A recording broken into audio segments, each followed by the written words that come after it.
Greetings everyone, my name is Etterville, and welcome back to my Let's Play of Skyforge. Continuing on from the last part, it's time to upload the information that we garnered on Laertes to the Alinet. And of course, we incurred Iona's wrath because of that, as expected. But, transitioning on a little bit on a seg, here are all my current limits on the materials, credits, and gems or sparks I can get. It's been accruing to quite extreme amounts, mainly because I haven't actually hit the caps, nor do I have enough time to do that. So if you register your account earlier, you will have greater caps and have a better chance of actually catching up to players, although you'll kind of miss out on the invasion sparks and other things. So please keep this in mind if you really want to play at the higher end PvP matches. It's not really possible without spending literally over several hundreds of dollars to actually compete with the PvE players, because currently, as of the time of this recording, distortions in high-end PvP matches between pantheons, aka the guilds, they're unscaled. So those who have high prestige, which you can get by actually spending money, well, they'll have a strong advantage. But here's basically all the sparks and other stuff, pets, other items. Nothing too special, but just keep it in mind if you want to upgrade some of your abilities. Like, I really need Oki tablets, even in the future, because I really need to get some more chapels. Otherwise, I can't really get a large benefit from my temples. Anyways, let's talk with Iona. It's time we cut to the chase. You and Marcus have betrayed my confidence. What do you know about me or my methods? I've been protecting Aelion for ages. You wretched upstarts. How can you even think that I allied with the remnants of our enemies? I have good reasons to keep the Gravedigger away from people like you. You don't know a tenth of what I know. The true enemy is still at large, and he's not idle.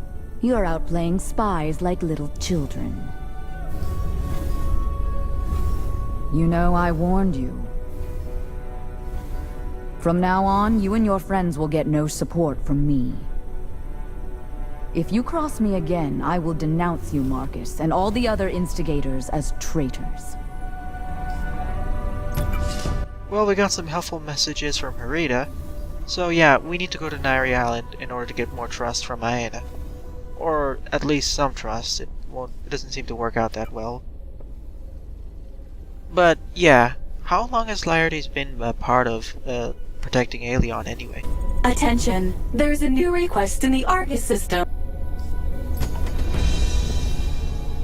But we'll go to Naori Island once we finish some of these side quests. First of all, let's go to Asterius, because we need to talk a little bit about the glyphs. But yeah, the plot is advancing quite interestingly. It seems like there are some more traitors among the mists of here.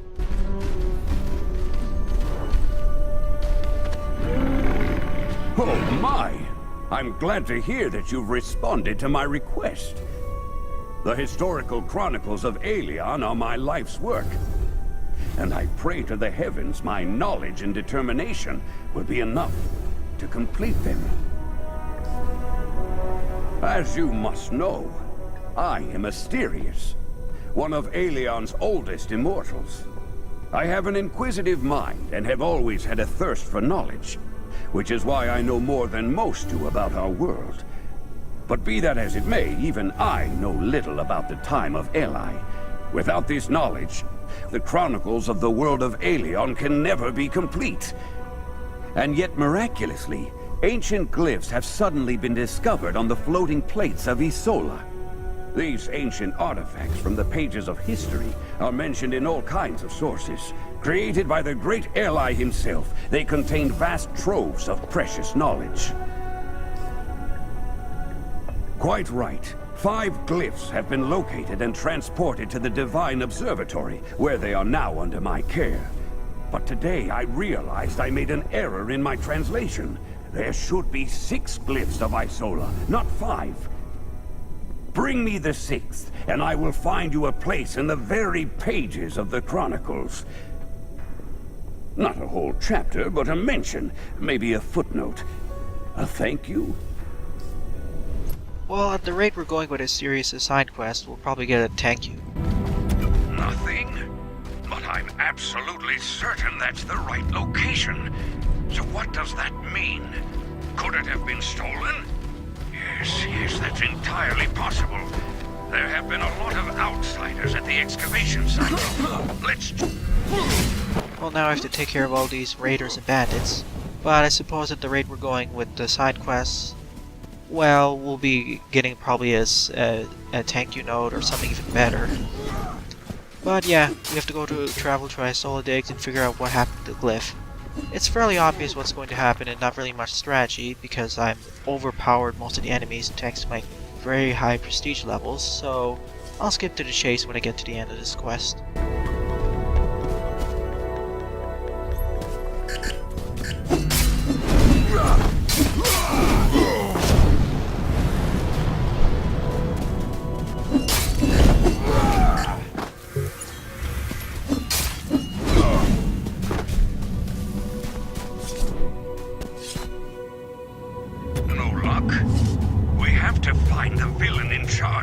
Ignorant vandals. He could have priceless relics in his possession.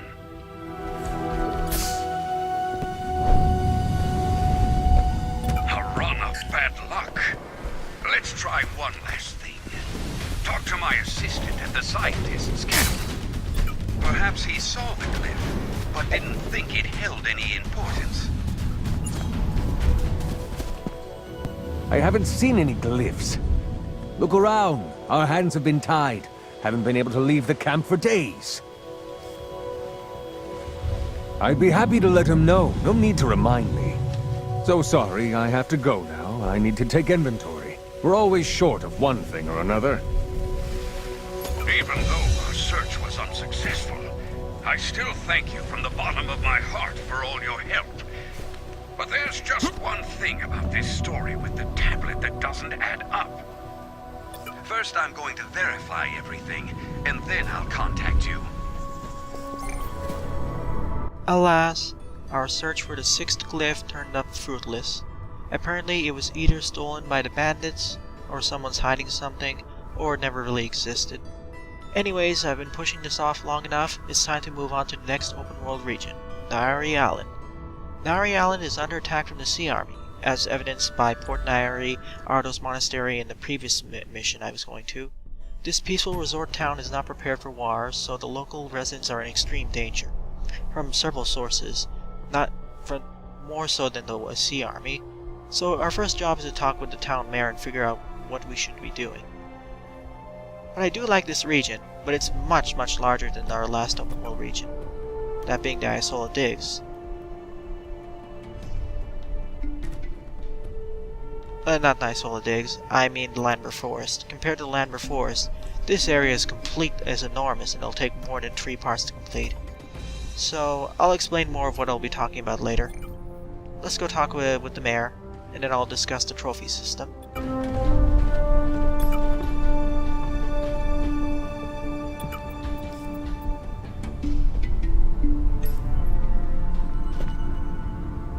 Thank the heavens.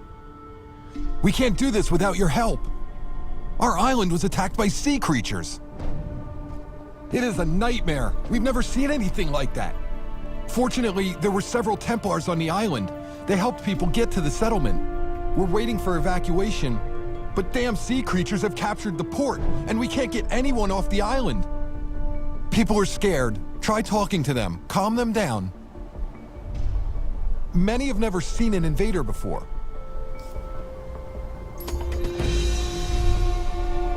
So we begin talking with the residents of this island to at least quell their fears to a certain degree and learn a little bit more about what's going on. But yeah, as you can see, there's a lot more waypoints compared to the Landmer Forest, and a lot more ground to tread. I mean, even there's a separate island here. And yeah, Port Naori got recaptured even after we completed the mission. So yeah, this entire island is under siege. But yeah, I'm going to be taking kind of a counterclockwise route to the island. Going from the west side, south, to east, to north, to northwest, and back down. The quest chains kind of support that. Kind of. Anyways, we have 4 main mission chains. Hunt, where we have to hunt wild aggressive predators which have flooded the island. Challenge for an immortal hero, where we battle the Sea Army. Army of Death, where we've battled the Reapers of Death and the Verds. And Defending Naori, where we helped the Templars. Anyways, back to talking. Really? Immortals are here to save us? Too late as usual. The port is already overrun by these filthy creatures. Oh, don't even bother. You have the power of gods, but you always take your time. How are we supposed to get off this island now, huh? Ah, a whole Templar squad couldn't do it. What can a few immortals change? Ah, but we'll see. Maybe you'll succeed.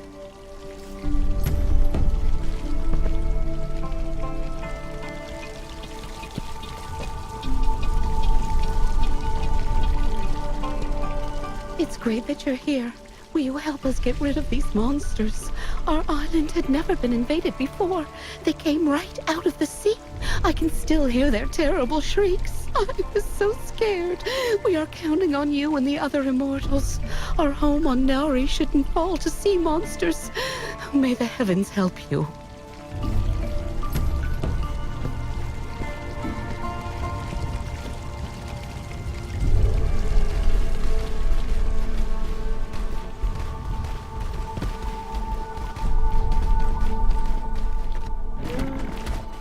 Wow, immortals are finally here. About time. We need to save the island. I don't even know what to tell you. Just go look at the port and you'll see. Listen, my brother's bungalow is not far from here. He said that he saw fjords there, right next to the house. I'm worried about him. Could you check on him? I'm sorry for distracting you. To battle the enemy more effectively, you need to know them. I have a small task for you. I'm waiting for you on the stairs leading to the port. Alright, here's a view of the pristine Naori Island, which is a resort town. We will be visiting that island later on in the distance, in a few parts. But yeah, if we walk a few dozen meters onto the port, we'll immediately be facing kelps and some naiads. Yeah, right there in the distance we can see already see some players battling them. So yeah, this island is definitely overrun by by thousands of sea creatures essentially, and the Reapers of Death when we go to the further inland. But I do like it. I do find it nice that in Skyforge, in the open world regions, you can visit almost all the places that you can see in the distance. Anyways, let's discuss more about the enemy. Greetings. I appreciate you helping us deal with the sea creatures. The subject of my new research is a smoky pearl. It is a thing of immense beauty. It's extremely valuable and you can only find it on this island. And it's somehow connected to the sea creatures.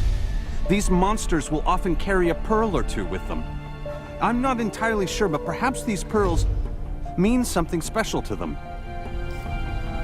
Considering how rare and valuable they are, it's no surprise that the demand for them is high. For just 2 or 3 smoky pearls, you'd be able to purchase a lot of things. And keep in mind that a lot of adventurers are hunting for these pearls. Some of these guys, the most reckless and greedy ones, have even given their lives to get their hands on them. Well, I wouldn't say they're exactly rare, as we'll see at least a few dozen of them on the port. But one of the features that they do have is if you walk right towards them in the radius, they will slow you down, so you have to be a bit careful. And I find it strange that, well, I suppose they were greedy, reckless, and stupid, that's why they got killed, because it isn't too difficult to actually grab them and sell them. They do have a use where they can actually be combined into another consumable, but considering how semi-common they are, I find it surprising you can buy a lot of things with them. Perhaps our credits are just alien credits used only for the immortals. Anyways, off-screen between all of these parts, in between the Lambert Forest open world region and this one, I did a lot of grinding off-screen in order to get a lot more sparks and more paladin sparks as well. So yeah, now for the next few minutes I'll be upgrading my character to the Ascension Atlas. So, ready to get a new talent slot? Then I have a little test for you. And as Flavia said, we have enough prestige in order to get the quest to unlock a new talent slot. I will be returning there at a later date, or soon enough.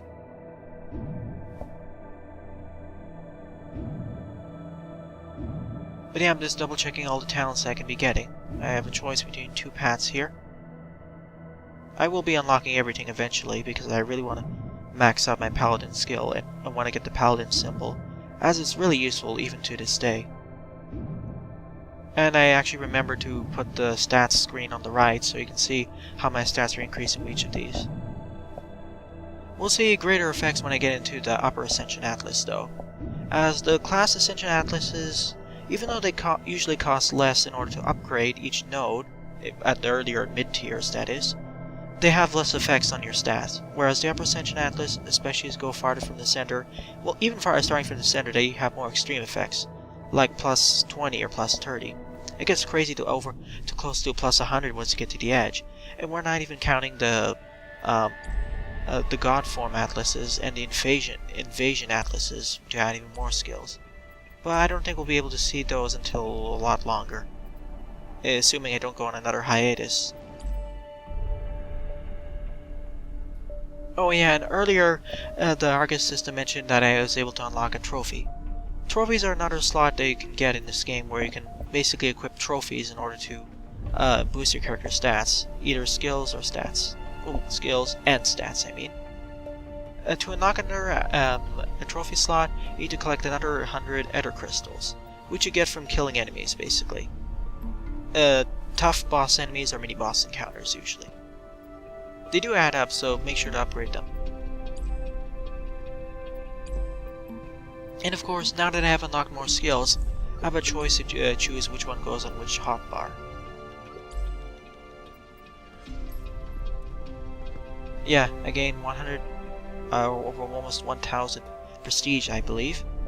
Now onto the Upper Ascension Atlas. At this point, I decided to switch my route from going from the Berserker onto the Kinetic, because I realized the Berserker would take at least 3 weeks of dedicated grinding in order to get. So instead I decided to go for the Kinetic, which would only take about 1 week of dedicated grinding, and is almost equally as powerful, at least at the time of this recording. After all, it's basically like the Cryomancer in terms of mage, but it has much better damage potential.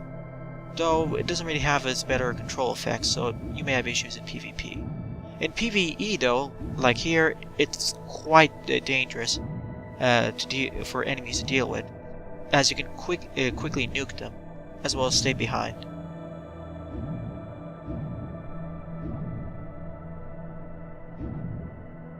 But yeah, all of these unlocks is actually pushing my prestige far above what was actually intended for a player to be starting out at Naori Island.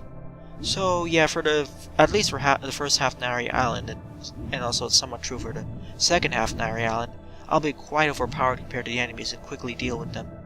Otherwise it would become much more slog to go through, and some of the boss encounters would be much more difficult.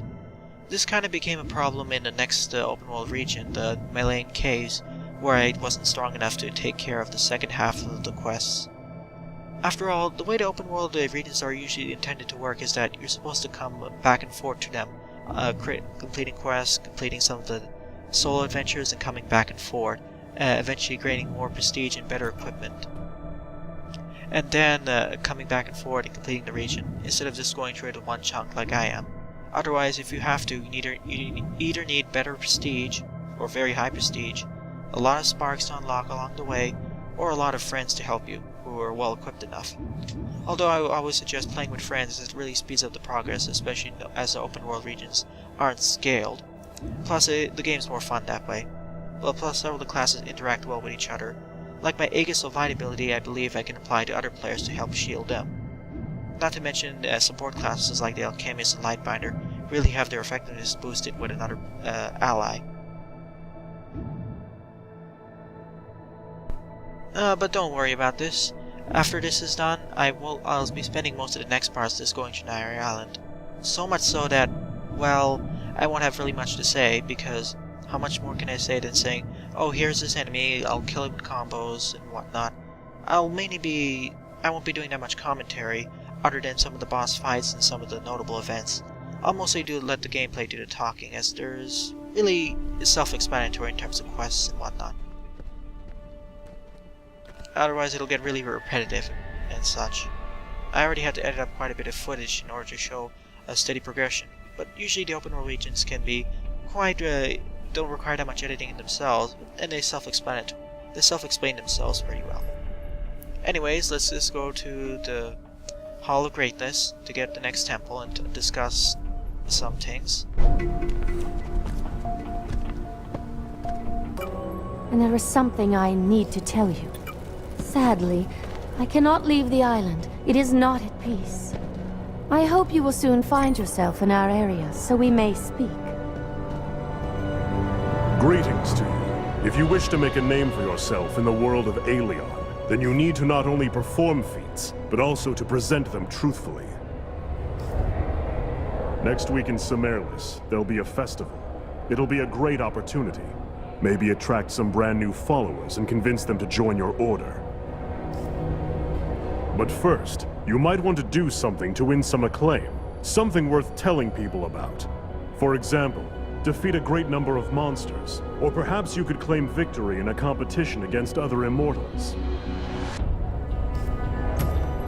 And yeah, that's our next quest. Well, in order to get more followers for our order, we have to defeat a great number of foes. I believe 200 or so. And we'll be getting the Symmetris Temple once we help that goddess out.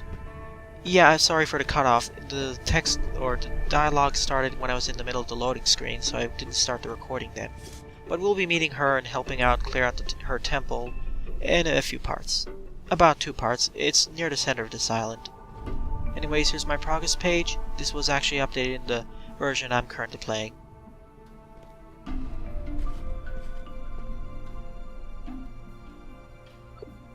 Just one final check on the bag and my Ascension Atlas, and I should be moving out to battle. Oh, and if you hold back your weapon and shield booster, or weapon and offhand boosters, make sure to eventually upgrade them once the ring upgrades take too much money or other resources in order to upgrade, as they will become important later on, even though they contribute to prestige. A little bit lopsided more in terms of prestige versus the actual stat gains. After all, they do boost your health and damage potential. But yeah, thanks to my grinding, I was able to push this ritual ornament much farther than you're supposed to at this level, assuming you follow the more smooth progression. In the latest version of Skyforge, they did smooth out the progression curves a little bit, with some of the mission solo adventures actually giving you the option to choose which reward you get. So that does help smooth things out, though Skyforge is kind of still grindy. Also here I'm converting the tier 1 or rank 1 enhancement stones into the rank 2 enhancement stones, because those are necessary for the higher level ritual ornaments. But yeah, this is making me even more overpowered for the enemies of this island, though it does make taking care of them much faster. But I do want to finish the island and get the mainline story quests done, as they do unlock side quests that aren't really unlocked for the prestige brackets. I'm pushing my shield up as well, just so I have more health.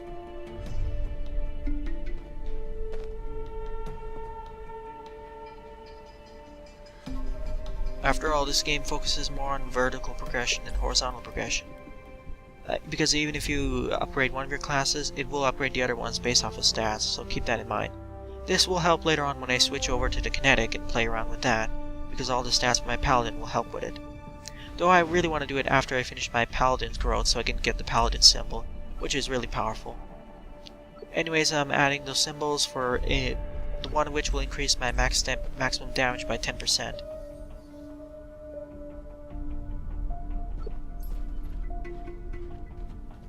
But okay, I did enough of doing the side quests, upgrading my equipment, stats, skills, whatever, what else. It's finally time to go solve Naori Island's problems and free it from the scourge of the sea creatures, rampaging animals. There it is. This pearl is extremely valuable. Collect as many as possible. As you saw, it was so easy to collect no sea creatures, so yeah, the people who died were kind of stupid. But yeah, I have to stay this on from the sea creatures, the rampaging animals, the Reapers of Death, and other calamities. But yeah, there's nothing really much else to say, so I'll see you near the end of this part.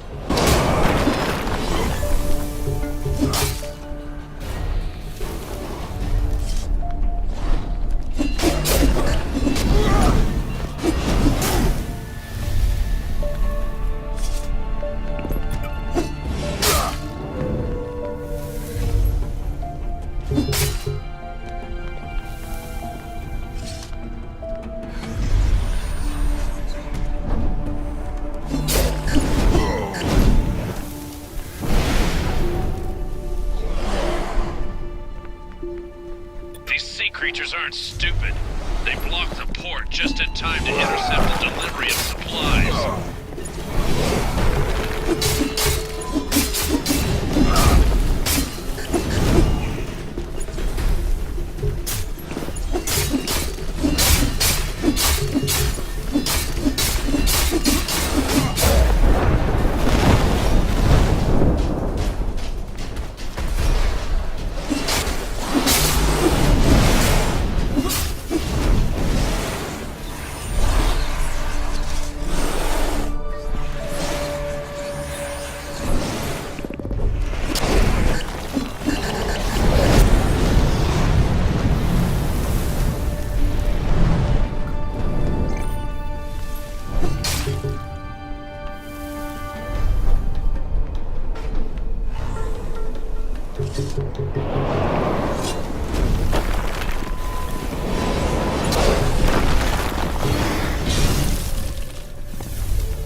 supplies to the temple guarded by our soldiers.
especially now.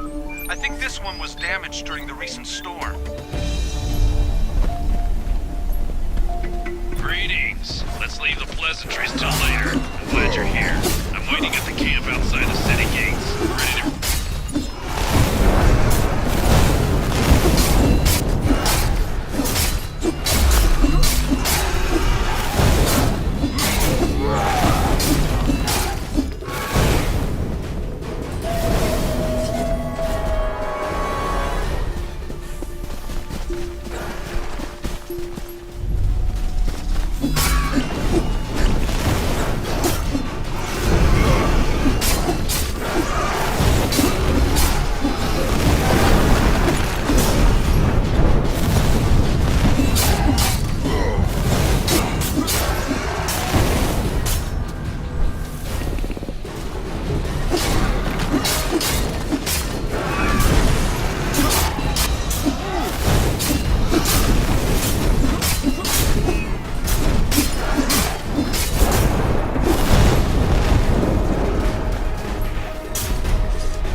Okay then, I've dealt with the invading sea creatures and rampaging animals on the southwest side of Naori Island, though these are just the weakest ones, and there are a lot greater threats inland. So in the next part, I'll continue on solving more of the problems that are plaguing Naori Island, though there will be several parts of trying to explore this vast land. Well then, thanks for watching, and have a nice day. Toodles!